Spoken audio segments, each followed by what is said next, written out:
a senator in open revolt against the president from his own party, and not just disagreeing with him.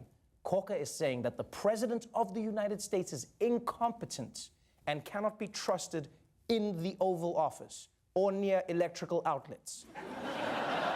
And Corker wasn't even the only GOP senator to speak up yesterday. What he said in 140 characters, Arizona Senator Jeff Flake expanded on old school style. There are times when we must risk our careers in favor of our principles. Now is such a time. We must stop pretending that the degradation of our politics and the conduct of some in our executive branch are normal. We must never regard as normal the regular and casual undermining of our democratic norms and ideals, the personal attacks, the threats against principles, the flagrant disregard for truth and decency. They are not normal. I will not be complicit or silent. To that end, I am announcing today that my service in the Senate will conclude at the end of my term in early January 2019. Now, I know that doesn't seem flashy because we're so used to living with Trump, but that was definitely a slam, like a senatorial slam. Like you don't do a mic drop after that, you just gently lay the mic in a coffin. So that's two deeply conservative Republican senators who won't run for re-election next year denouncing Trump bigly.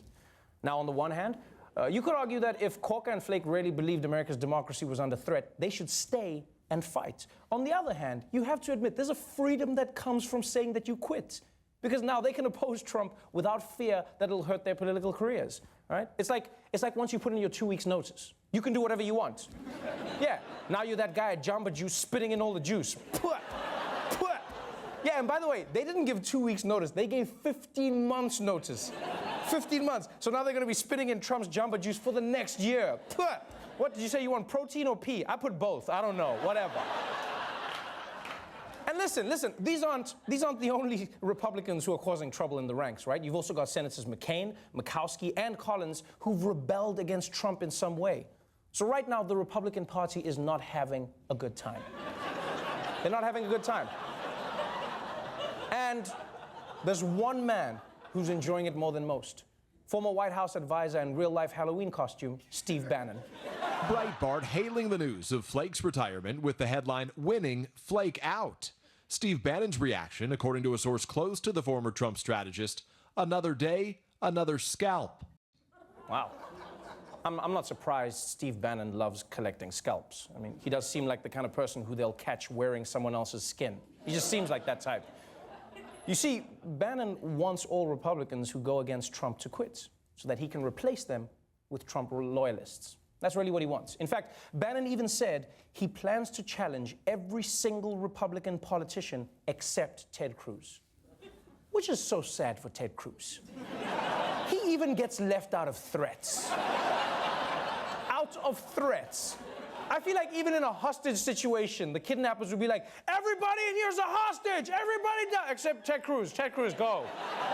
Go, get out, get out. Even the cops would be like, send out the hostage. No, not Ted Cruz. You keep Ted Cruz. We'll give you everything if you keep Ted Cruz. But look, here's the importance of what Corker and Flake have done.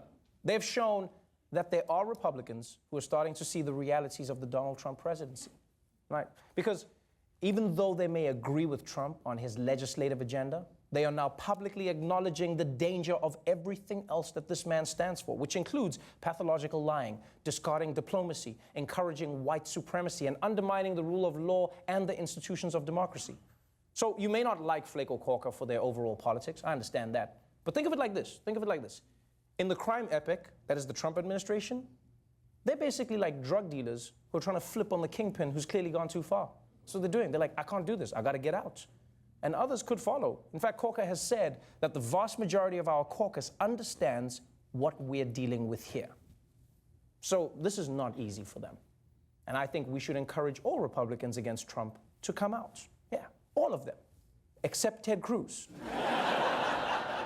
So for all you Republicans who are afraid to speak up, we made this for you.